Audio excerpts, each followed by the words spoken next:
your ruler. Salt. Your lands, your possessions, your very lives will gladly be given in tribute to me. What's up, everybody? So this video is going to be, we're going to check out the review for Hogwarts Legacy. And there's only really one review source that I trust for game scores. I don't pretty much when I trust reviews of games, I don't trust IGN, I don't trust GameSpot. I don't really trust any of the mainstream gaming review sites. Usually what I either trust for my reviews is I'll look at Metacritics and kind of gauge, try and gauge for myself based on reading a number of them to get kind of a gauge for it. Or I'll go to Angry Centaur Gaming's reviews. Angry Centaur's gaming reviews is usually pretty spot on and unbiased and pretty accurate. I think he's even, I don't even think his channel is monetized really, because he's so unbiased. Anyways, let's jump into it and check out the review for Hogwarts Legacy. Just a moment. Alright, here we go. Hogwarts Legacy might be one of the most aptly named games in years. After 50-plus hours, it felt as if the entire game was a making of the history for the movies and the books later on, where you feel like at times things that you're doing in the game might have slightly created the worlds that you get to experience through the Harry Potter movies. How I knew that Legacy was working is when, within the first couple hours, I actually forgot about Harry Potter themselves. It was astonishing how quickly the game transported me to Hogwarts, my own story, the familiarity and all but the solidly built on story of the characters prior, going away and leaving me with this new feeling against new enemies and new places to explore. A mysterious sign in ancient magic in the tried and true Harry Potter world, but years prior, Avalanche and WB have tried to move the open world forward. Let's see if they did. Thanks to WB for the review code. As you know, that means I buy a copy and give it away to one of the patrons. Those graphics for every look really GTA, good. For every Red Dead, there's a Saints Row or a Gotham Knights. Open world games that feel lean in their presentation, lacking in their depth, and replicating their And I IP liked it. I don't know. I liked that it has great damage trace numbers. reflections that they crow about in their previews. Hogwarts Legacy says, let's throw all of that away and deep dive into the world. My brand is me. My sponsor's me. Subscribe if you like the video. This game rips right out of the gate. One part I was worried about is if this would get lost in its own narrative and need to exposition dump. Hogwarts is thick with lore, and it does spend some time reminding people that they're playing in an established game world. However, it doesn't treat the gamer like they have no clue how to read and couldn't figure out what game they just purchased was. It handles the intro deftly, injecting mystery almost instantly and then setting you out as a new fifth year into an opening that is one of the best looking open world locations that has been offered. That starting has a sense of unashamed excitement and exploration. It's profound throughout. Gone here are the old days where you enter a game with a well-known IP and see a few callouts and barren rooms, each reminding you forcibly that the developer and the gamer have an agreement as to what needs to be shown. Even when you're so through far, that it looks initial huge place, from taking what he's classes showing. at first isn't just showing up at the room. It's discussion with others, with the teachers, with looking around, finding a couple secrets, then perhaps a quest or two to get items for the current class, then returning and taking part in the class proper. This makes the entire process way more fleshed out, and a lot of the expectations start to fall to the wayside and being replaced by surprise. It also introduces you to new characters from each class, the teachers, and organically moves you through Hogwarts, even if it's only briefly here to grab some items, making it feel like your only job outside of the class isn't just to run around and map the location, because you know a thing or two about the castle and its locations, and that solidifies those classes together with Hogwarts itself instead of transporting you from place to place to place. Alongside the normal story as a fifth year new to Hogwarts and meeting new characters, after you choose which house to be in Hogwarts, the game proper starts. It also has you consistently exploring outside the castle in larger story plots and quests that keep you consistently moving through the different locations, across and back to Hogwarts, and then back into the land. Everything feels like one large place. How much countryside instead of two separate can locations. you access? And exploring here is done on foot at first, and then later on brooms and other different items. Finding hamlets with new quests, some quickly done like a collection or two, and others longer that may promise of further parts for quests at a later time. Quests for merchants, for a variety of questionable and questioning characters at any one time, and consistently exploring between the two locations. And that brings us to combat. So at first, you're outfitted with just a basic attack spell, a defensive spell, the ability to hold Dude, a button to those parry, damage as well numbers as really roll fit out of the well way of into the attacks. game. Mixing and matching all of these moves is the way to take out the first enemies, each one teaching you a bit more about the combat mechanics. You can also duel and join dueling rings to learn more about playing not only against single opponents, but groups of opponents. And that is important. Learning that you can't always just hold, block, and parry, as enemies can hit you during that switch between the two. Learning to identify what skill is needed to cut through an enemy's shield and then levitate them and push them off a cliff. Quite quickly, the game introduces you to combos, mixing of main spells and attack spells to keep enemies in the air being juggled. But of course, that won't always work. The first time you try to levitate a larger creature and they shrug it off means you have to change all the tactics, because the entire combat stream isn't going to work the way you expect. I mean, a combo has to start with one, and if you can't hit one, you got to rethink things. Spells are applied on the digital pad, 4 per group, with traits that you can unlock later, letting you get a total of 16 mappable spells across the digital pad and the face buttons.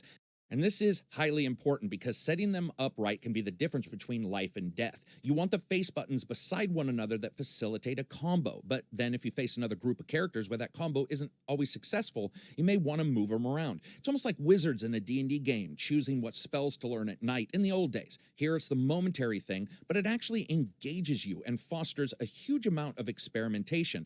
And if you don't want to, you don't necessarily have to. You can still do a lot of those combos anyway, but the ability to jump in there and change them so easily makes it feel like something that really would occur with a character who's going out and facing enemies This that are game shrugging looks off some freaking of his huge, attacks. dude. And that's needed here because the game is not easy. Combat can get you in deep trouble if you are not taking care. Fighting turned out to be much better than any of the videos showed. First, on the controllers, the vibrations are telling. The information you get and informing you of what's occurring and offering excellent feedback is highly important. The combos, the way the combat works, it's a mixture of guards and parries and dodge rolls with all the spells, and then pulling down ancient magic and throwing it back into Look the at enemy, that. evaporating them. That's require awesome. you to really have a good sense of timing and location in this game. Grabbing something to throw it into an enemy can also be the difference between life and death. But at any one time, the enemies can do pretty much the same to you, and they do. Turn the difficulty up and enemies move more. They attack with speed, and they consistently switch it up. And even the students in the dueling section on the hardest difficulty shows that a major worry a lot of us had with Hogwarts is pretty much, at least at this time, put to bed.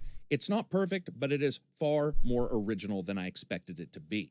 Also, these can be augmented by traits. Now, traits are augments to your spellcasting you unlock later on in the game, augmenting basic abilities, stealth moves, dark arts themselves, and more. You can pick and choose, like, do you want your fire spell to also send out a ring of fire? Do you really want to pull all your enemies towards you instead of just one of the enemies? Or instead, maybe you spend some points that you can sprint while invisible, augmenting stealth so that you can rain down fire on enemies and build up your special meter to cast incredible, powerful magics that only you have.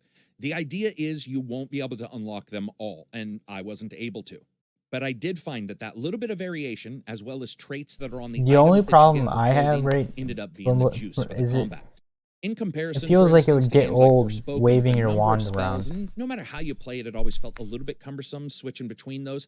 Hogwarts feels I guess it's much the same less with so. the sword. How many games become that drudgery, in a though, game. working through the ever-growing feeling of stratification of ideas that felt fresh 2 hours in, that feel almost desiccated and pulled out thin 12 hours in due to repetition.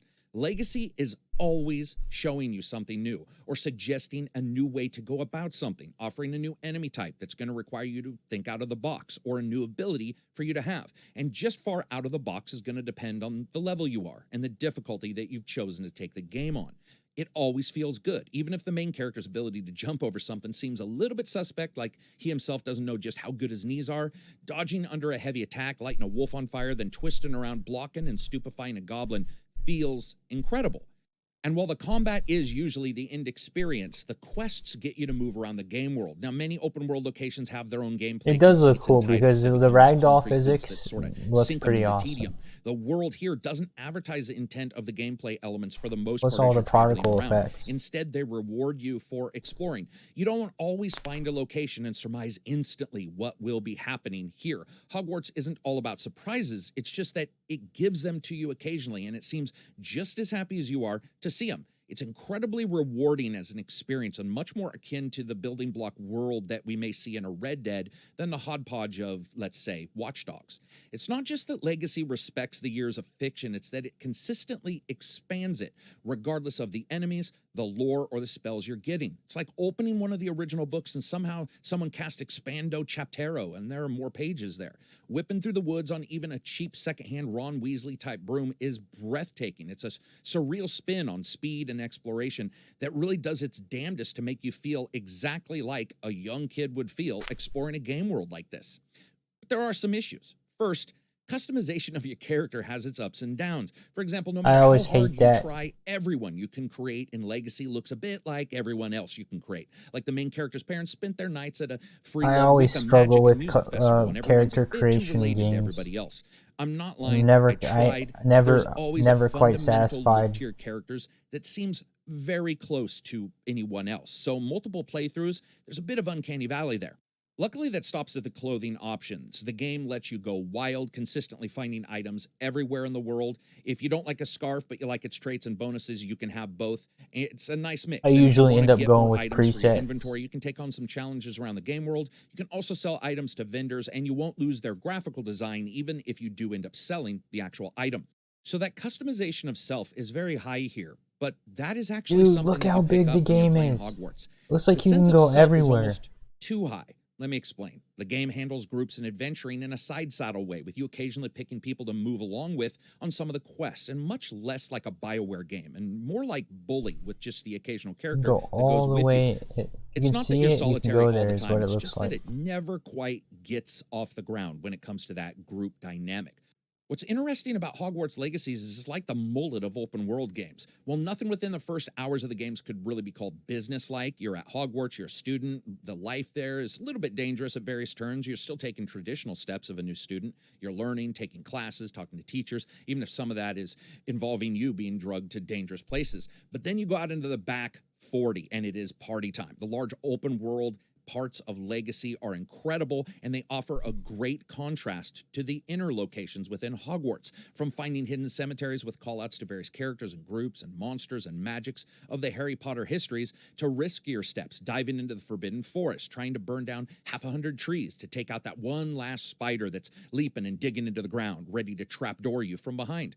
Then you're back at Hogwarts, raising animals, creating your own potions, taking more advanced lessons, learning the weaknesses of enemies originally thought impossible to defeat, and then trooping out there to do so. How does all this look? Well, Hogwarts looks pretty phenomenal. It's made leaps and bounds ever since the gameplay trailer we saw recently, with pop-in something that occurs here and there, but certainly not as much as I expected. It isn't perfect, but regardless of the graphical setting you choose, more on that later, Hogwarts shows that the best looking games aren't just that they pipe in some ray tracing so a rock looks a bit more rockish, but understands theme and atmosphere. And that means flying through the grasping trees of a swamp with fog rolling in, it should feel powerful, mysterious, dangerous, and creepy. And this game's delivery of the atmosphere is exactly that. It starts from the very moment, as I talked about before. The game begins throwing your character into this incredible location that harkens back to Harry's trips to find out just how many Horcrux one bad guy could have. It's a cliffside repository, locking mysteries behind its doors and consistently making you question just how much you probably want in. Because if a prize kills you, it's not a prize, it's a surprise, and it's a bad one.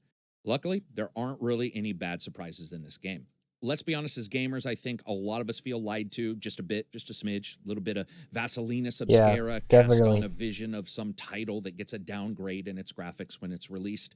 I can't say that any of that really happened here. Despite some issues here and there, pretty much always delivers or over-delivers. The animations on the characters, the clothing, look at that. billows Saw that during more animation? powerful spellcasts, to even the way they animate, the incredible detail in most of the main characters, the shimmering of skulls on my cape is scariness +7 that I bought. Luckily, the consoles have a lot of choices for your settings. You have fidelity with ray tracing, balanced performance, and high frame rate performance. Of course, those fidelities are going to try to hit that 30 FPS with 4K. Balanced is going to be a mixture. And then when you get into the performance and high rate performance, you're looking at 60 FPS and 120 mode. Be aware that some of the modes also support variable refresh rate if your TV does. Resolution is adjusted on each of these, with 4K being that aim for fidelity. I think the resolution drop that I was seeing in performance was a bit noticeable. There's also a problem here. While you can change all your settings for motion blur and film grain and vignette and all that, If you want to change between ray tracing mode and not, you do have to reset the entire game. Now, this isn't necessarily a problem with their game, but it does make testing a bit difficult, especially if you're a person who jumps in and out of those to sort of see how they're going to play. I would suggest if you do that, you jump in and you really play a good deal of the game, whether you go from fidelity to performance, and especially with that ray tracing mode, to really get an idea of what's being delivered to you, because depending on where you are, the frame rate hit on the ray tracing can be quite noticeable. If you do have VRR, you are going to be a step above the game for everybody else. But here's one big problem the game does have, and it hit me. Dude, you a next fair gen number of people are times, spoiled has as a hell, frustratingly dude. tight FOV. The I'm enemies still on are PS4. tantalizingly mobile, moving side to side, leaping and I dodging. gotta and wait a surrounding you. couple It's months not hard to before feel the like game your even fifth comes year's just out. one It doesn't gigantic come out until like moon-carrying April butt for in an ass-kicking PS4. contest. In the castle, this can also become disconcertingly close. Feels like you're performing a number of different felonies or offenses with that camera. Inside buildings, it's frequently popping in and out as your character is very tall for that FOV. Casting spells against enemies on a cliff face above you can also feel really wonky. Unfortunately, I didn't get to see if the PC version has the ability to change that FOV, but in the consoles, it is pretty tight, so be aware of it. Regardless of what frame rate the game runs at, it's the atmosphere that just always works well. Hogwarts is filled with secrets and puzzles and shout-outs to histories, mysteries, and consistent Hogwarts fiction. It's always giving you something, and you can get lost in the castle. There's a possibility, well, it's probably a certainty, that you're going to be in there and get lost at time, even if you have the location tracking system on. There's secret rooms you can find, instructors' rooms with That's pretty magical cool though. chalkboards You can slowly marking the out the castle's day's so lessons big, with arcane symbols and you can mathematics get that seem lost. almost tantalizing familiar to cause you to sit there and stare at and try to figure out what's being done. And while I don't think Hogwarts is up to the comparison of a Red Dead 2 or GTA 5 in terms of pure world and wildlife and scope, the fact that I'm mentioning it beside them when so many titles in the past wouldn't and shouldn't be mentioned in that comparison, I think proves enough about Hogwarts' quality. Speaking of quality, let's talk about the presentation for voices and sound and music. The voices are excellent. First, yes, the character has the ability to turn the tone up and down on that character during the customization. Please leave it. Trust me, whatever artificial system they are trying to use to change the character's voice makes you sound like a robot talking from the bottom of a well. Even the main character honestly normally has an odd timbre and a bit of a processed sound that can pop up. That's just a warning. That being said, I overall dig it. I dig the explanations. The inflection that the character usually gives is hitting right. There's a couple where that inflection is a bit off, but overall I think the writing is good. And you get full drawn-out conversations with a lot of characters in the game, a huge number of them. Even the side narratives, the bit moments where you hear two characters fighting on the side is almost always interesting or adds something to the game world. However, it's the professors that take the cake here. Each one is nuanced, and while they may not all resonate with the instant concrete memory of, say, a Snape or otherwise, many are really good. Professor Ronan, he's quick to joke, always looking like his brain is inhabiting a body ready to break into dance at any moment. This mannerism The beauty he of has this as though is like someone still you don't even mystified by realize magic it's and finding 100 years curiosity in before the same Harry activities Potter that the films take students do, place. and that nets him a win right away. Because And most all it's of a them are magical that good. world, The game's and lip syncing is very good for the most even part. There are a notice that couple it's that are inflicted a bit set with 100 thick years face. prior. It's the animations that rock, though. I won't spoil it here, but sometimes a bad guy is a bad guy because he just looks like it. His face just couldn't make it through real life because no one would ever think he was happy. You have some of that here where the venom, the hatred, the disdain are so instantly noticeable that the vocals are simply there to add nuance to how much someone hates you, and that really worked well. A little less so was the sound. Now, 3D tracking, it's well done, but it takes a bit of fiddling. The game offers a number of lesser settings like cinema and speakers and headphones, but some of that adjusting may need to be done within your system, the PlayStation, the Xbox, or the PC settings. I found that it was relatively easy to dial in, but you may want to go in there and adjust those settings to see if everything works. The battles in Hogwarts are almost always consistently group affairs with enemies pouncing and pawing and popping into existence and getting punched out of their shoes around you. So having good 3D audio is going to be important. I tested it with the soundbar, home theater, as well as headphones. They all worked fine. I was able to discern enemies behind me as well as around me. I will say that the alert bell that goes off when you use your magic user vision to find important items in the game world is a bit of a mixed affair. Here, understanding the timing is very important. The longer it takes to ring and alert you of something, the farther away that item will be based on distance. That makes sense. However, especially inside of Hogwarts, it can be difficult to identify those items if they're above you or below you, and you can find yourself looking around a bit more than you probably should. That being said, walking along the beach across a treacherous cliff is breathtaking. You can hear individual waves smashing into the rocks below and above you, and of course the spells sound awesome. And another thing that's awesome is the music. This was surprising for me because Hogwarts Legacy has very unique music, though at the first blush, it does not appear to. It can appear very close to the music we have in the Harry Potter games and movies. The chimes, the bells, string sections deeply resonating during big plot moments. But the longer I listen to this, the more I realize something else is going on. The soundtrack fulfills the task of feeling like Harry Potter right away, but it's actually somewhat deconstructing a bit of the themes from the original movies. Like the music and the arrangements are a bit more primal, a bit more basic to reflect the earlier times in the ancient arcane storyline that's the genesis for the game itself. But later on, you'll notice that chord changes dramatically or that notes play choppier, building up something pretty unique. For me, it's a testament to a soundtrack if I'm going to listen to it outside of the game,